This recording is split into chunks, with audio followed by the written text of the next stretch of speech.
Hola a todos, muy buenas. ¿Hay alguien ahí? ¿Qué tal? ¿Cómo estamos? Hoy capítulo número 299. Yo soy Eduardo. Esto es eduardocollado.com. Y hoy vamos a hablar de seguridad en BGP. El mismo tema que habréis podido ver, y si no lo podéis ver ahora, si queréis, en el canal de YouTube de Tecnocrática, ese canal tan estupendo en el que salimos Eduardo, Tomás y yo. Salimos ahí hablando pues de cosas de tecnología, ¿vale? Bueno, pues hoy ha tocado seguridad en BGP, que yo creo que es un tema que yo creo que es interesante y que os puede gustar. Sobre todo a los que os conectáis a estos audios míos que suelen hablar de eso, ¿verdad? Bueno, veréis, pero antes de nada, quiero contaros qué ha pasado este año, porque en este año tenéis un agujero enorme en el podcast este y no me habéis oído hablar para nada. Veréis, este año ha habido varias razones. Una es que he estado bastante liado con el tema de los vídeos y entonces es una cosa u otra, o sorber o soplar, ¿vale? Las dos cosas a la vez es muy difícil. Hoy, por ejemplo, bueno, pues lo he conseguido compatibilizar, pero eso no siempre es posible, ¿vale?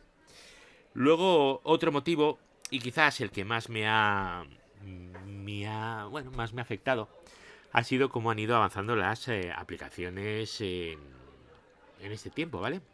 Eso que llamamos inteligencia artificial, bueno, pues eso que llamamos inteligencia artificial tiene unas aplicaciones que son muy buenas. Porque además de hacer vídeos de gatitos estúpidos o tonterías, sirve para hacer cosas muy buenas y para ayudarnos muchísimo. Hay una aplicación que a mí me gusta sobremanera, que es el Google LM. Google LM. No, Google LM no. Notebooklm.google.com. Es una aplicación para estudiar, básicamente. Entonces, tú le subes unos apuntes, por ejemplo, de seguridad en BGP, ¿no? Y entonces se los aprende y entre un chico y una chica te hacen un audio y te hacen una especie de podcast de 5 minutitos o 6 minutitos, dependiendo, explicándote el tema. Y eso es una herramienta magnífica porque te permite avanzar, estudiar y que te ayuda mucho a trabajar con ello. Esa herramienta hasta hace poco estaba solo en inglés. Pero desde hace, pues no sé, 2 semanas, no creo que haga más, ¿eh? Además te genera los audios en castellano. Lo cual, para todos los que hacemos podcasting explicando cosas, como por ejemplo esto que hago yo, pues es un poco aquello de competencia desleal, ¿no? Porque, jolín, lo hacen muy bien. Pero bueno, me han comentado por ahí que sí, que lo hacen bien, pero que le falta todavía la chispilla esa. Porque cuando tú lo oyes, sabes que, bueno, se nota que es totalmente artificial. Se nota bueno, en cómo hablan, en el acento, en cuando te dicen, por ejemplo, no sé, utilizan acrónimos o medios acrónimos y lo leen como les da la gana. Pero bueno, en general, la aplicación es espectacular, ¿vale? O sea, si tenéis acceso a ella, usadla, porque es muy buena. Yo cuando quiero estudiarme algo, pues, oye, mira, lo meto ahí, me lo escucho, que me interesa, venga, entonces me lo empiezo a estudiar ya en condiciones. Pero bueno, es una cosa que sepáis que está ahí. Y ese tipo de herramientas, pues te hace decir aquello de, bueno, yo me dedico a explicar cosas, ¿lo hago tan bien como lo hace la herramienta esta? Pues bueno, seguramente no. Pero bueno, pero quizás puedo aportar pues cosas que me hayan pasado, o puedo aportar puntos de vista, o puedo aportar cosas que quizás una IA no puede aportar. Ay, vale. Dicho lo cual, voy a empezar a hablaros de seguridad en BGP, porque si estáis aquí no es para que yo os cuente mis penas, sino para que os cuente mis redes, ¿vale? Pues vamos a empezar con seguridad en BGP, porque seguridad, recordad que siempre es bien, ¿vale? Es una cosa buena. Hablar de seguridad mola. Y más ahora que si la ciberseguridad, ¿no? El NS, el NIS 2, luego que si los rusos nos atacan con las redes eléctricas, en fin, vais a oír de todo, ¿vale? Y siempre se va a hablar de seguridad. Aunque luego no tenga nada que ver, ¿no? Como le de la electricidad. Pero bueno, da igual. seguridad. Es lo que os van a hablar. Y hay cosas que están pensadas para ser seguras y hay cosas, tecnologías, protocolos que no habían previsto que en el mundo hubiera maldad. Por ejemplo, BGP es un ejemplo de ello. BGP se pensó para que funcionara, pero no se pensó para protegerse ante la maldad humana, ¿vale? Eran unos tiempos en los que Internet era una cosa sana, las redes eran tecnología para hacer cosas buenas, pero bueno, han cambiado los tiempos, han pasado ya pues prácticamente 50 años y estas cosas pues han ido cambiando. Y BGP, por desgracia, pues tenía cositas no previstas, ¿vale? Y esas cositas no previstas son las que llamamos vulnerabilidades, ¿vale? Es decir, podemos hacerle a BGP cosas malas porque BGP no se pensó en esas cosas malas cuando se creó BGP, ¿vale? El mundo va cambiando. Vale, entonces vamos a empezar con el más genérico posible, que es lo que llamamos el secuestro de rutas, el routing hijacking. Veréis, en este tipo de ataque, porque estas cosas al final las llamamos ataques, ¿vale? Lo que vamos a hacer es anunciar prefijos que no te pertenecen, ¿vale? Prefijos que no te pertenecen. ¿Y para qué? Bueno, pues para que el tráfico que vaya hacia ese sitio llegue hacia ti, para poder intervenir la información que pasa por el medio, para modificar el tráfico, porque quieres interrumpir el servicio del otro lado, o nunca atribuyáis a la maldad humana lo que puede ser simplemente incompetencia, ¿vale?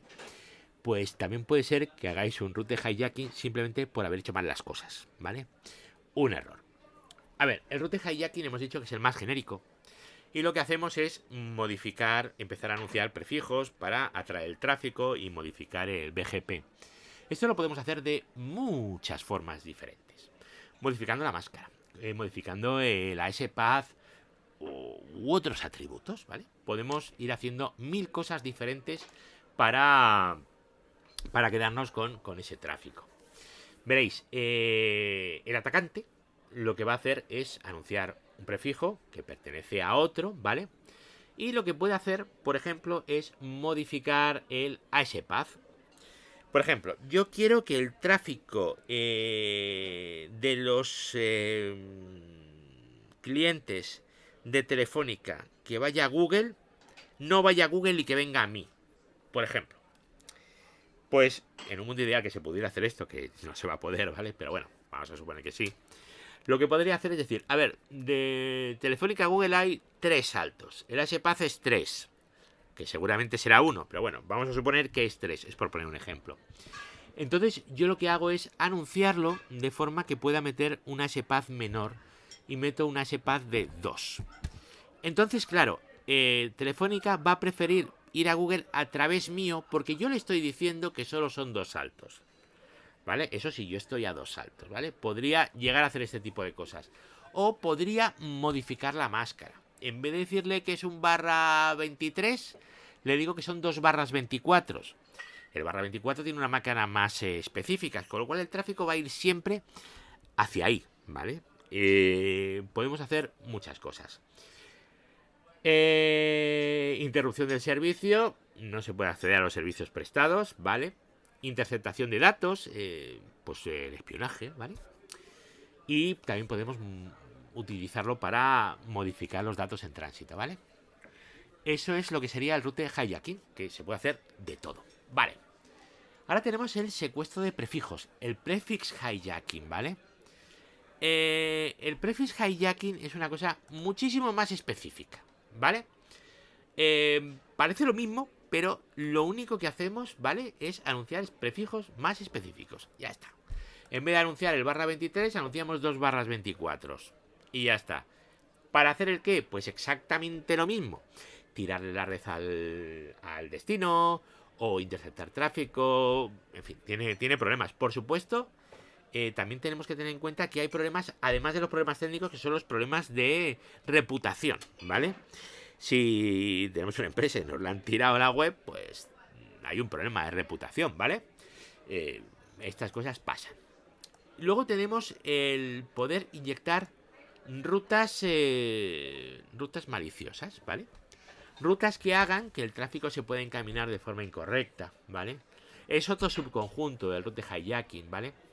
¿Para qué? Pues para poder perturbar el tráfico, para reducir el rendimiento, lo hace saltar por más sitios, o incluso aumentar la carga, ¿vale? O sea, esto es la inyección de rutas maliciosas. Es decir, al final todo es meter rutas diferentes, ¿vale? Luego hay una cosa que, bueno, lo tratan como ataque, pero normalmente es ineptitud, ¿vale? En un porcentaje brutal de gente. Que son los route leaks. Los route leaks es un filtrado incorrecto cuando se te escapan rutas. Por ejemplo, vamos a ver. Yo tengo un router, un sistema autónomo que está conectado a un tránsito del cual yo recibo las 900 y pico mil prefijos de IPv4. Vale, genial. Y luego tengo un peering al que solo le tengo que anunciar mis 4 prefijos. Pero tengo mal los prefijos, los filtros, perdón, y lo que hago es anunciarle los 900 y pico mil prefijos. Pues eso puede pasar, eso es un route leak, ¿vale? En vez de pasarle los 4, le paso 900.000. ¿Qué puede pasar con esto? Pues esto me puede causar problemas. ¿Problemas de qué tipo? Pues veréis, el peer al que yo le mando el tráfico, si tampoco lo tiene filtrado, va a recibir de mí, en vez de 4 prefijos, va a recibir 900.000. Seguro que hay alguno que prefiere ir por mí que no ir por su tránsito. Por ejemplo, descubre que para ir a Google tiene que ir por mí. Pues el tráfico, en vez de mandarlo a su tránsito, lo va a mandar a través mío, ¿vale? Y eso es lo que puede pasar con un route leak. O incluso puedes llegar a anunciar tus direccionamientos privados o cosas que hace por ahí la gente también, que está conectado en un punto neutro y los rangos de IXPs no se anuncian en internet, son rangos internos, ¿vale? Bueno, pues hay gente que esos rangos los anuncia. Y luego os voy a poner un ejemplo, que lo ha visto antes Tomás, de incluso gente que anuncia rangos de IXPs que ni siquiera están conectados a ese IXP. O sea, eso no es un route leak, eso es que se han equivocado al meter la ruta, ¿vale? ¿Qué podemos hacer para evitar todo este problema de los route leaks, de los route hijacking, los prefix hijacking, las rutas maliciosas? ¿Qué podemos hacer con todo esto? A ver, porque algo tenemos que poder hacer, ¿no? No nos podemos comer toda la porquería que va saliendo por internet. Pues mirad, tenemos varias opciones. Una es el RPKI, hablaremos ahora un pelín de ellos. Otro es el filtrado de rutas. El filtrado de rutas es que yo me pongo un filtrado en mi router para que no me entren prefijos que no deban. Es decir, yo solo voy a aceptar... Si mi vecino me va a anunciar 4 prefijos, pues yo voy a aceptar esos 4 prefijos, ¿vale?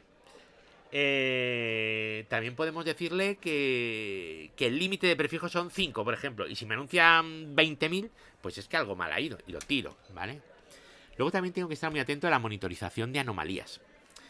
Anomalías como por ejemplo eso. Tengo que recibir 20 prefijos y de repente estoy recibiendo 2.000. Algo va mal, ¿verdad? Vale, pues eso.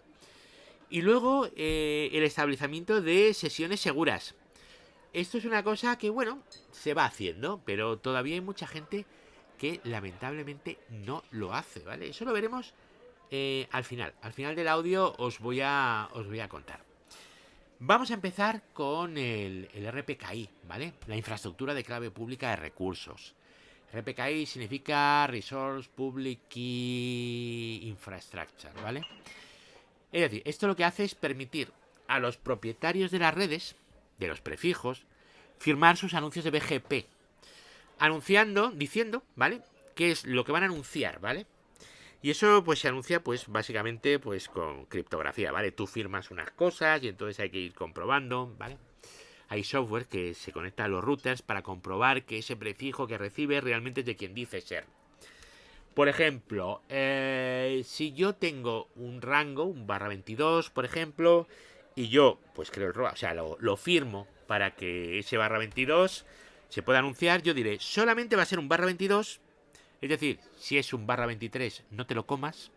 y solo lo puedo generar desde mi sistema autónomo, por ejemplo el 15954, el de Tecnocrática, pues tú lo puedes generar desde ahí, pero solo desde ahí. Si se genera desde otro sitio, significa que no se ha generado desde el sitio adecuado, es decir, que es un hijacking en toda regla, ¿vale? Entonces pues tenemos que filtrarlo, ¿vale? Pues eso es lo que nosotros hacemos aquí. Es algo parecido a lo del de Kim y lo del de Mark, que también hemos hablado de ello en este podcast, en el cual yo digo quién soy, desde dónde lo mando, y no lo voy a mandar desde otro sitio. Aquí es igual, lo que hago es asegurar que se envía desde donde se tiene que enviar. ¿Cómo funciona esto del RPKI? Veréis, tenemos los certificados de recursos, ¿vale? ¿Estos quiénes son? Estos son los organismos, ¿vale? Que son los que asignan direcciones IP, que emiten certificados que vinculan las direcciones IP, los prefijos, con los sistemas autónomos, ¿vale? Es decir, este rango, este prefijo pertenece a este sistema autónomo, ¿vale? Luego tenemos los ROAS, las autorizaciones de origen de ruta, ¿vale? Aquí los titulares, es decir, tú como LIR, como persona que tienes asignado un rango de direccionamiento, vas a crear tus ROAS especificando que esos prefijos que tú dices se generan desde este sistema autónomo. Eres tú el que lo dices, ¿vale? Y lo certifica la entidad. Y luego hay que validarlo. En los routers, en todos se supone, pero ya veréis que no es en todos, deberíamos de verificar cuando recibimos un prefijo que ese prefijo es de quien dice ser, para que no nos cuelen prefijos de otros, no nos hagan un hijacking, no nos tiren la red, yo qué sé, 1000 cosas, ¿vale? Luego os he preparado un paquetito con ejemplitos reales que han pasado, que es algo muy chulo, pero eso será más adelante. Beneficios del RPKI, porque el RPKI tiene que servir para algo, ¿vale? No solamente decir, no, yo firmo, qué guay, he firmado. No, sirve para más cosas. Lo que hace es, nos protege contra el secuestro de rutas, evidentemente, eso es así. Al asegurar que solo se van a aceptar anuncios de rutas de los AES legítimos, ¿vale? Lo que vamos a hacer es mejorar la integridad del encaminamiento, ¿vale? Las tablas van a estar bien, no vamos a tener ahí cosas raras. Y luego vamos a reducir errores de configuración, porque si alguien se equivoca, no lo va a anunciar, pero tú no lo vas a aceptar, ¿vale? Entonces, eso nos va a venir bastante bien. Eso sería el primer punto, ¿vale? Que sería la parte de RPKI. Luego, ¿qué podemos hacer también? Os he dicho que podemos filtrar las rutas. Podemos filtrar por prefijos, ¿vale? Decimos, esta persona, este AS solo me puede anunciar estos prefijos. Si solo son 2, vale. Ahora, si son 40.000, pues un poco incómodo, ¿vale? Podemos filtrar también basándonos en el AS Path, ¿vale? Podemos filtrar en función del AS Path que han tomado. Y podemos hacer cosas con el AS Path, ¿vale? Luego, también podemos filtrar basándonos en políticas. Por ejemplo, no quiero prefijos que tengan una longitud mínima de barras 24. Es decir, si alguien me anuncia por BGP un barra 25, 26, 27, 28, 29, ¿verdad? Todos los que sean esos, casi pequeñitos, no los quiero. Y eso los tiras. Yo recuerdo un router en el que ponía este filtro, se llamaba Fuera Canijas. Fuera Canijas era para eliminar todos los prefijos más específicos de barra 24. ¿Vale? Eso antiguamente era muy necesario porque los routers tenían la memoria que tenían y no podían comerse más. Entonces, pues claro, la tabla de full routing, la única forma de ahorrar era cargándote las pequeñas. También podemos filtrar en función de la S origen, o podemos filtrar en función de la longitud de la S path, o yo qué sé, podemos filtrar lo que queráis, ¿vale? ¿Cómo podemos filtrar? Pues por ACLs de toda la vida de Dios. Podemos utilizar communities de BGP, es decir, según nos entra el tráfico, podemos etiquetarlo y decir, el tráfico que me ha entrado por los peerings, pues hago no sé qué. O el tráfico que me manda fulano, no lo quiero, entonces lo marco con una community de esto no lo anuncies en Sudamérica, o esto no lo anuncies en Asia Oriental, ese tipo de cosas. Y luego también podemos filtrar, por lo que he dicho, la lista de prefijos. Los permitidos son estos, ni más ni menos. De hecho, hasta hace... Bueno, eso lo podéis hacer con los objetos de RIPE y que se generen los filtros automáticamente. O lo podéis hacer a mano. A mano ya yo creo que no lo debería de hacer nadie, ¿vale? Siempre te sueles basar en los filtros que para eso están. Por lo menos en Europa, que RIPE funciona francamente bien. ¿Filtrar de qué sirve? Pues lo mismo que el otro. No tenemos rutas maliciosas porque no nos van a poder entrar. Vamos a mejorar la seguridad y estabilidad, evidentemente. Vamos a tener una tabla de encaminamiento limpita, estable y sin porquería. Y luego, pues, podemos tener un control muy granular de las rutas que se van a aceptar y de las que no se van a aceptar. El siguiente punto de lo que hablamos, de lo que podemos hacer, sería la monitorización de anomalías. Esto es básicamente saber cómo está tu red. ¿Os habéis fijado en esos pasos de cebra que tú llegas y te pone para, mira, cruza? Suelen estar además cerca de los colegios. Bueno, pues básicamente la idea es la misma. Para, mira lo que tienes y si tal, lo aceptas. ¿Vale? Y vamos a ver que lo que esté pasando realmente es lo que tiene que pasar. Entonces tenemos varias opciones, ¿vale? Tendríamos el tema de los IDS, que bueno, esto es necesario o no, dependiendo. Si es un fabricante te va a decir que sí, que por supuesto, que gastéis los 100.000 euros que vale esto, sin problemas, ¿vale? Análisis de logs. Bueno, chicos, yo creo que analizar los logs, lo de los Kibana, yo creo que a día de hoy eso está más que superado, ¿verdad? Pues ahí lo tenéis. Y luego monitorización a tiempo real. Necesitamos alertas, necesitamos alarmas. Necesitamos que nuestro NOC esté atento a lo que está pasando. Si suben las sesiones BGP, si caen, si recibo muchos prefijos, si de repente me de recibir... El otro día, por ejemplo, con lo de la caída de la luz, hubo un problema en Intersion, ¿vale? En Intersion 1 que salió ardiendo. ¿Y qué pasaba? Nosotros no tenemos nada en Intersion, pero sí que tenemos operadores de tránsito que tienen cosas en Intersion. Entonces, ¿qué pasaba? Pues que como se había caído Intersion, si tú estabas en un operador de tránsito que está en tu CPD, pero que al final cuelga de Intersion, solamente te va a anunciar las rutas locales. ¿Por qué? Porque las demás las ha perdido porque se ha caído la red, porque se le ha caído el nodo, ¿vale? Del que cuelga. Eso lo tenéis que tener en cuenta, ¿vale?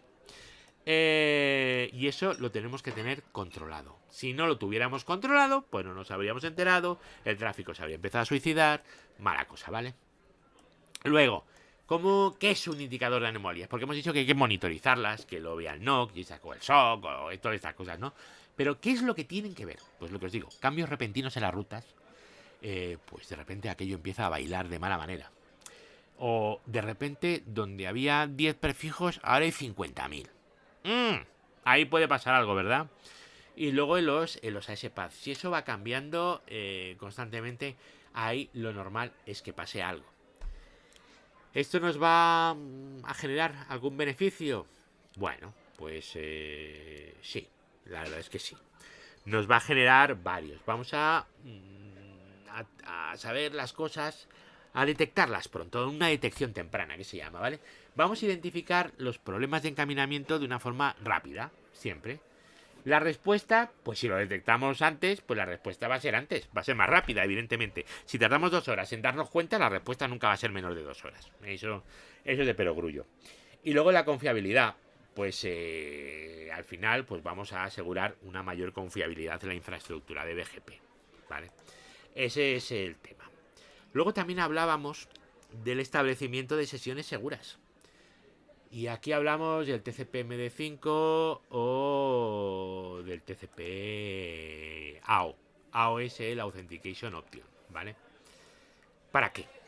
Pues veréis. BGP, ya sabéis, es una conexión TCP, normal y moliente, no tiene ningún misterio, ningún tipo de cifrado, nada, ¿vale? Por defecto no tiene nada.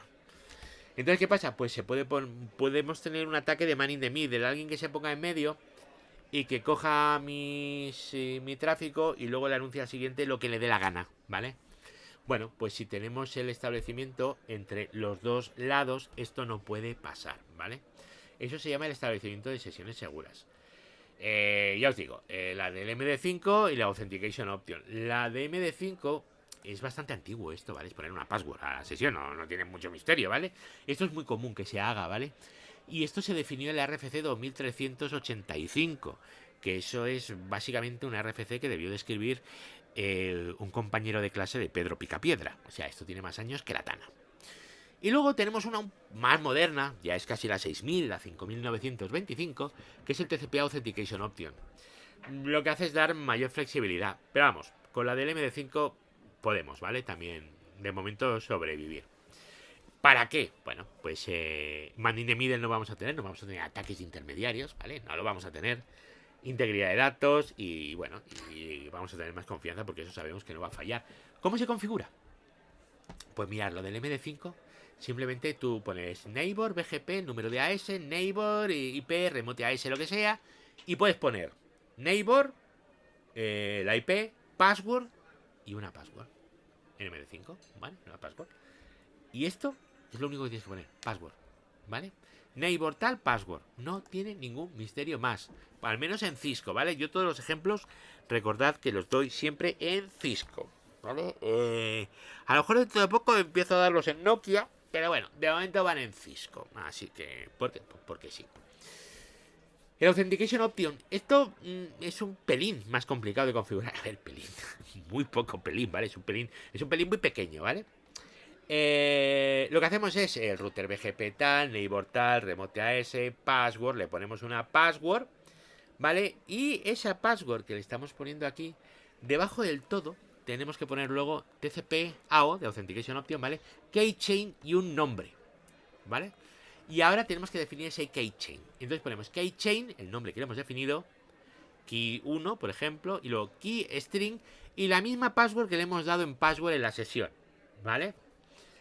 Esto la verdad es que, os voy a ser sincero, todavía no se lo he visto implementar a nadie. No he visto que nadie lo use. Utilizan siempre el tema de las passwords, el MD5, pero bueno, esta opción la tenemos. A ver, luego tenemos lo que se llaman las mejores prácticas, ¿vale? Las mejores prácticas son en el mundo ideal en el que yo peso 70 kilos, ¿vale? Ya está, esas son las mejores prácticas, ¿vale? Lo que hay que hacer es configurar las políticas de seguridad y que sean muy estrictas, ¿vale? Listar los prefijos permitidos. Luego filtrar los prefijos asegurándole que solo se aceptan los prefijos válidos. Políticas de rutas, ¿vale? ¿Cómo se deben de manejar esas rutas? ¿Cuáles hay que rechazar? ¿Qué es lo que hay que hacer? Y la validación de rutas, el RPKI. Por lo menos el RPKI deberíais de tenerlo, por lo menos, ¿vale? Y luego todo lo demás sí, también, ¿vale? Pero bueno, como mínimo lo del RPKI.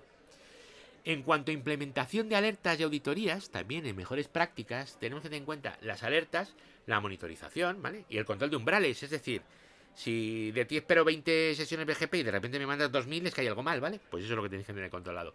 Y luego las auditorías, que bueno, esto es revisar las configuraciones de vez en cuando, mirar los logs y luego el compliance, ¿vale? Los informes de cumplimiento y todo este tipo de cosas. A mí me parece mucho más importante lo de las alertas, pero bueno, las auditorías también está bien y hay que hacerlas, ¿vale? Luego hay un punto que habla de colaboración entre ISPs, ¿vale? Entonces aquí hay una de literatura escandalosa, ¿vale? Os lo voy a resumir en solo 2 palabras, ¿vale? Os tenéis que hablar con gente de la competencia. Os tenéis que hablar con gente del sector. Y tenéis que saber cuáles son las mejores prácticas. Las mejores prácticas extendidas. Las mejores prácticas es que os hagáis el manners. Que se hace en un ratín. Te haces el manners, pones una cosita en la red, y entonces ya te comprueba que no hay spoofing, que tal, que no sé qué, que lo estás anunciando bien, que tus filtrados son correctos. Todo eso lo metes. Y luego, para colaborar entre el resto de ISPs, yo os aconsejo que vayáis al SNOG. Tenemos uno este mes de mayo en Madrid, ¿vale? Va a ser por Puerta de Toledo. Ahí yo os emplazo a ir, ¿vale? Ir al SNOG, ¿vale? Ir. SNOG, E-S-I-N-O-G, NOG de Network Operator Group, ¿vale? Y luego, por supuesto, cuando se hablan de la formación continua y constante, bla, bla, bla, bla, se resume en, mirad chicos, hay que leerse las cosas que salen, ¿vale? Si no lo lees, no te lo vas a saber. ¿Que te da pereza leerlo? Pues léetelo y pásalo por el notebook LM, o escúchate este podcast, o haz lo que quieras, pero tienes que estar al loro. Bueno, vamos al salseo, que es la parte más divertida. Vamos a ver incidentes históricos. Vamos a empezar por el año 2008. 24 de febrero de 2008. Esta es mi favorita, ¿vale? Pakistan Telecom, AS17557, anunció incorrectamente, ¿vale? Alguien se equivocó, los prefijos IP pertenecientes a YouTube. En el 2008 no filtraba ni el tato, ¿vale? Entonces, ¿qué pasó? Pues que todo el tráfico de YouTube del mundo se fue a Pakistan Telecom. Evidentemente nadie podía acceder a YouTube y además Pakistan Telecom se vino abajo, porque claro, la cantidad de tráfico ahí se podía meter fue exagerada, ¿vale? Se propagó a nivel mundial. Bueno, esto fue un desastre. ¿Qué aprendimos ahí? Bueno, poco, porque luego ha vuelto a pasar, ¿vale? Pero deberíamos de haber aprendido la importancia de filtrar rutas y la importancia de la monitorización, ¿vale? Luego, en el año 2008, en el año 2018, volvimos a tener una cosa parecida con Google.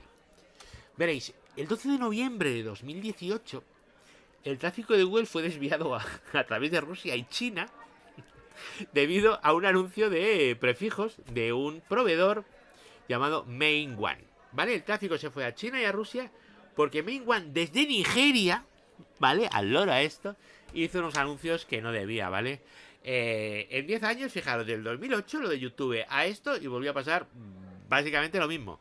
¿Qué había que haber hecho? Pues haber filtrado, haber monitorizado, bla, bla, bla, bla, bla, bla. Aquí es cuando se dijo, oye, mira, esto del RPKI hay que ponerlo, pero ya, ¿vale? Y tenemos que hablarlos entre nosotros, tal. Bueno, pues en eso estamos, ¿vale? Entre el 2008 y el 2018 hubo otra cosa que es Bitcoin hijacking, ¿vale? Que fue en febrero de 2014. Que esto fue una genialidad del mal, ¿vale? De los ladrones, ¿vale? Hubo un ataque de secuestro de BGP dirigido a servidores de minería de Bitcoin, ¿vale? Entonces un atacante, no sabemos quién fue, utilizó anuncios de BGP incorrectos para desviar el tráfico de los mineros de Bitcoin hacia su propia red. Y así permitió redirigir todo el poder de cómputo a él y obtener unas ganancias de minería brutales, ¿vale? Esto fue una genialidad, ¿vale? Bueno, pues anunciaron prefijos pertenecientes a los servidores de minería de Bitcoin de los sub, ¿vale? Y empezaron a desviar el tráfico. ¿Aquí qué aprendimos? Aquí aprendimos que el BGP, al contrario de lo que dice Tebas y otros seres del universo, no es una cosa de frikis, ¿vale? Aquí con esto del BGP hubo un riesgo financiero. Un riesgo financiero serio. ¿Por qué? Bueno, pues porque se empezó a mover pasta. Se empezó a mover pasta de un sitio al otro y fue un problema, ¿vale? Y hubo un problema de seguridad de rutas. Pero bueno. Venga, otra cosa muy chula que pasó también en 2018, en abril. Pero es que el 2018 fue un año bueno, ¿eh? Un atacante utilizó BGP para secuestrar los prefijos IP a los que donde se estaban anunciando los DNS de Amazon Web Services, ¿vale? Entonces, tú cuando le preguntabas a un DNS de Amazon Web Services por google.com, pues te respondía un servidor de esta gente diciéndote dónde era, que podía ser una respuesta buena o mala, ¿vale? ¿Qué se aprendió de eso? Pues mucha gente nada, no aprendió nada. ¿Qué hemos aprendido nosotros? Que el DNSSEC, chicos, es una cosa maravillosa y que deberíais de tener todos. Pero bueno, en el panel de NeoDigit es darle a un botón. Pero, yo qué sé, hay gente que no lo hace. ¿Por qué? No lo sé. No lo entiendo. Pero bueno, lo que hicieron es eso, hacer un anuncio, ¿vale? Pues un secuestro de prefijos, anunciaron el prefijo, diciendo yo soy el DNS de Amazon, venga, y todo para allá. Y empezaron a responder a las peticiones que iban a ellos. Y luego uno más reciente, que tuvo que ver también con intervención humana, fue el de Orange España, en enero de 2024. En 3 de enero, para ser más concreto. ¿Vale? Además, esto es muy chulo porque esto realmente lo descubrió mi compañero Adrián. O sea, no os creéis que esto lo descubrieron en la NASA. Esto lo descubrió Adrián y no sé si estaba en la oficina o en su casa. O sea que no os creáis que esto fue una cosa tan así. Se cayó Orange entero en España. ¿Por qué fue? Porque le habían robado la contraseña a una persona de RIPE y habían modificado el RPKI, el ROA. Y habían dicho que los rangos de Orange ya no se generaban desde la AS de Orange, sino desde otro diferente. Entonces, ¿qué pasaba? Pues que todos los que recibíamos los rangos de Orange los tirábamos. Los que teníamos RPKI, ¿vale? Los tirábamos. A ver, hay que decir que tenían el usuario era admin ripe y el password era ripe admin. O era ripe admin y admin ripe, era password, una cosa así, ¿vale? O sea, en fin, sin comentarios. Y encima lo robaron metiéndole un software en el PC porque se activó la licencia del Windows que lo tenían pirata. Bueno, eso fue una contrata, parece ser. Siempre son contratas. Pero bueno, da igual. Es con una contrata que tiene acceso a tus datos como si fueras tú. ¿Qué pasó con esto? ¿Qué se aprendió? Pues espero que la gente aprendiera algo. Pero hubo unos que sí que aprendieron algo. Mirad, por fin, alguien que aprende algo y que lo transmite. Fue Ripe NFC. Ripe ese día obligó a todos los miembros a utilizar un segundo factor. Porque claro, lo que les robaron era la password de acceso a Ripe. Y desde entonces era obligatorio acceder con segundo factor de autenticación en Ripe. Yo ya lo tenía, pero había gente que no. Vale, y como decía la canción, ¿quiénes somos, de dónde venimos y a dónde vamos, no? ¿Hacia dónde vamos? ¿Cuál es el futuro de la seguridad en BGP? Pues mirad, el RPKI, vamos a ver, el RPKI es el futuro, pero debería ser el presente, incluso el pasado, ¿vale? RPKI ahora mismo está en el 54% de los prefijos de IPv4 y el 52% de los de IP versión 6. Estamos hablando de datos de mayo de 2025, o sea, de hoy, ¿vale? Bueno, eso significa que la mitad tiene RPKI, que está muy bien, pero la otra mitad no, que está muy mal, ¿vale?